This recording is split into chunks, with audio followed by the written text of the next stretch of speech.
people the money they need to afford reasonable housing. Then you begin to reduce the waiting lists. Then you begin to produce an industry that wants to produce affordable housing because there's a marketplace that can actually sustain it. And nobody knows who's the recipient. It's a secret, like all our taxes are, between ourselves and Revenue Canada. And you get more people to file. And just for all those on the right who say to me, but Senator, these people will game the system. Excuse me? Was like the Lehman Bank thing. Anybody think there was some gaming of the system there? Where are those guys? Like, when do those guys go to jail? I missed that meeting. And there's gaming of everything, whether it's the OHIP card or any credit card. There's about 2 to 3% fraud in the use of all those cards, and I suspect we'll have a similar level of fraud. Except when you sign your tax form and you say this is the truth, the whole truth, that's a very serious signature. That is more serious than gaming a welfare officer for a few bucks here and there. And that provides, in my view, a guarantee. So I'll leave that with you, and perhaps as you face the challenges of our new municipal government here in the City of Toronto, I'm from the Red Tory Progressive Conservative tradition, so I would probably identify more with the chairman of the TTC, who thinks raising fees on low-income users of the system is precisely the wrong thing to do at this point in our economic history. But I will say this. No one is beyond redemption. That is a principle of all of our three faiths. Redemption takes place in different ways in each faith, but there's a premise of redemption in each one of our faiths. Imam, and did I ever think that I would pick up the Globe and Mail and see a cartoon of a boat filled with barbarians and the mayor in the front of that boat with a rose in his teeth and a sign that says, "Save the libraries"? And in the back of the boat, one barbarian saying to another, "Has there been a strategy change?" So be of sound heart and strong will, and don't give up, because we're going to get this done. We're going to get this done in my lifetime, a lifetime, I hope, of everybody in this room. And people said to Tommy Douglas in the 60s, universal health care, forget it. But he fought, he brought it in. And then John Diefenbaker from the West, also from Saskatchewan, said we better figure out what this means for the country, and he hired Mr. Justice Hall, Supreme Court retired, take a look at what it meant.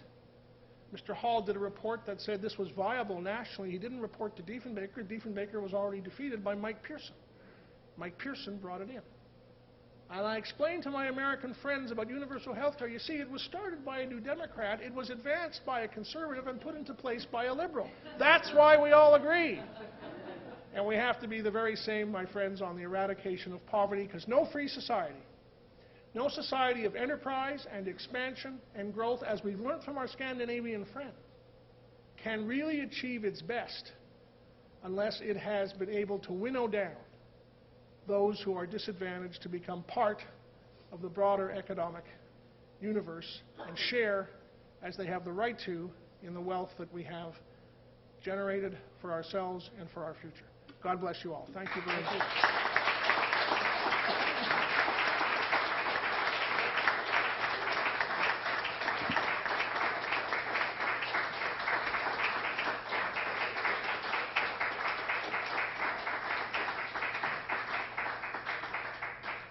Thank you, Senator. You've certainly reminded us about radical hospitality, about poverty being the central purpose of social policy, and that we're going to get this done, right?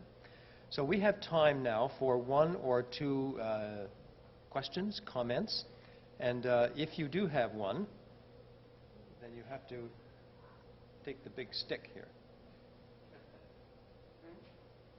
Do you want to move that microphone closer to yourself? Hello?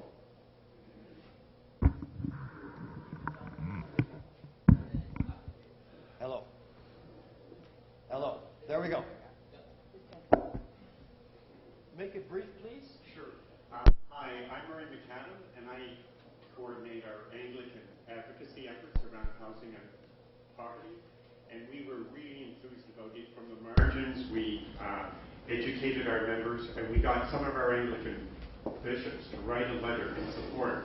And as you know, unfortunately, none of the proposals were supported by the government.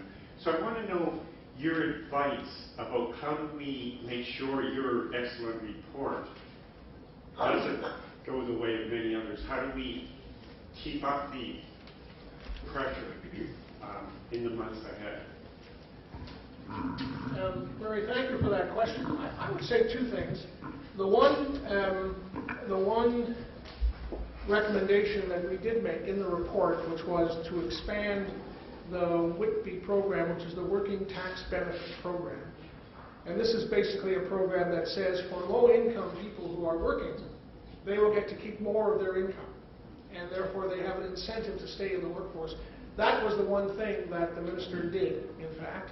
The other thing we called for was to lower the threshold so that people on the federal gains program could actually get more. We called for more than they got. We would have liked a couple of $100 more a month. They only got $50, but I saw those as at least steps in the right direction. So I don't want you to think that your advocacy program had no impact. That being said, I would say two things. First of all, and I'm not doing this because of the federal-provincial thing, but the actual rock face on poverty is provincial. I believe fundamentally that every change that takes place of value, like universal health care, like universal education, like changes in the Human Rights Code to respect people of different sexual orientation, usually starts in the provinces and then spreads across the country. So what I've been saying at meetings that I've been going to across Ontario is you should make sure that every candidate for the legislature has specific questions put before him or her on poverty and where they stand. As I go through the programs, I'm sad to say that neither the New Democrats nor the Liberals nor the Progressive Conservatives have offered much. The Greens do support a guaranteed annual income, and that I find, remarkably encouraging. I'm glad to see that at least my Conservative colleagues have said that they want to bridge between welfare and the workplace some of those transition costs. One of the problems we have, if you're a welfare recipient in Ontario today, you get a minimum wage job or slightly better. You will find that a lot of the services you are now eligible for as a welfare recipient are lost. And what that means is you're actually net behind for having found a job. So whereas the purpose of welfare is to give people a leg up, it actually becomes a spider web that entangles and keeps people from breaking out. The fact that my side has said, and other parties have said some similar things, to be fair, that they want to bridge those transition costs, it means that they're basically going to what Frank McKenna did in New Brunswick. There's a few New Brunswickers here.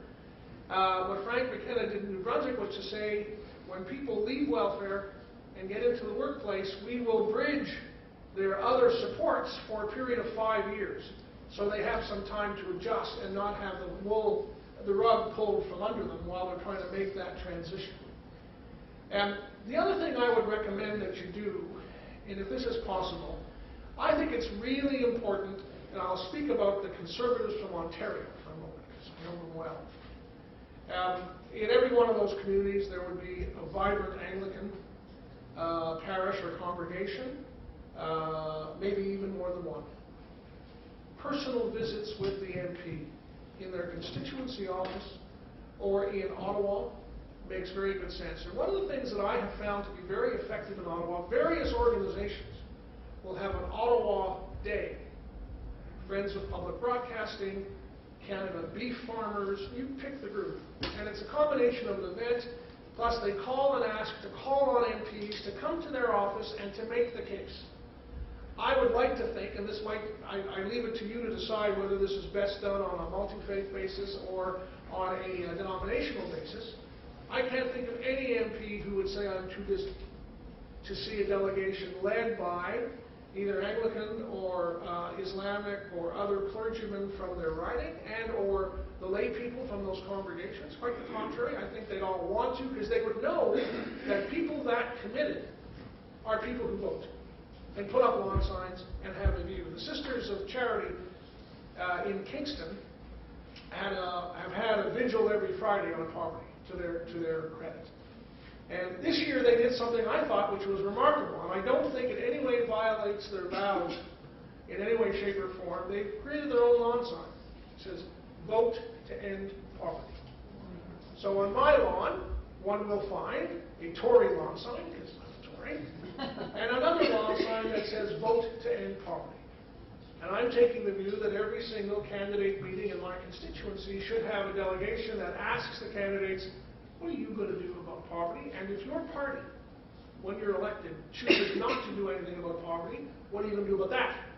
Because that's the core question in our political system. So that's the advice I would offer. Thanks. Okay, thank you. Make it brief, please. We've got to move on. Assalamu alaikum, everybody. My question is, we are human beings, and we are created by God Almighty, and He has the say also about poverty. So, my question is, we are ruled by two laws which we call religion and morality, and other laws which is called secularism and capitalism. The cause of poverty, isn't it that secularism and capitalism has invaded the space of religion? And so the question here is, what has to be prioritized so that we can save the human dignity? The other part of the question is, poverty is something, it's a polarization of wealth. Like, for example, the West, as we can see, is more rich than the rest of the world. And would you not see that that's a violation of the human right of equality? Thank you very much. Thank you for those simple and straightforward questions, but very much appreciated. Look, I just spent some time in Istanbul. So Turkey is a secular democracy with a long history of democracy, democratic procedure, secularism, but where 90% plus of the population are Islamic. And where the call to prayer 5 times a day is a regular part of life in the busiest and most industrialized parts of Islamabad, of Istanbul. I don't see an implicit contradiction between the laws of God, Quran, Old Testament, New Testament, and the spirit of redemption and opportunity that they reflect, and what I would call responsible corporate activity. Not all corporate activity is responsible. Let me say that at the outset. We would all agree in this room that not all religious activity is always responsible. There are excesses that can be quite oppressive to people and their rights and their freedom, in all faiths. The question is, how do you build a core center, a core mainstream, where the combination of religious principles of faith, decency, respect, respecting the human condition, equality before God, mesh with a corporate and business approach which says corporate social responsibility, investment that treats people with respect, the approach to what you do with profits, how it is all taxed and shared amongst us. How those things blend depends what that mainstream is. Some countries get it better than others. My view is that Canada could be doing better on that front than we are now doing, but we're not the worst. I look at our Scandinavian friends who have a strong either Lutheran or Nordic Catholic experience, by and large. They have a program called wage insurance, which we would call a guaranteed annual income, because the effect if you lose your job is 5 years at a rate of 75% of what your salary was. That gives anybody a reasonable time for adjustment, and guess what? Their profitability for their corporations is better than ours. Their market penetration worldwide for what they produce is better than ours. Their return on investment, their productivity is actually better than ours.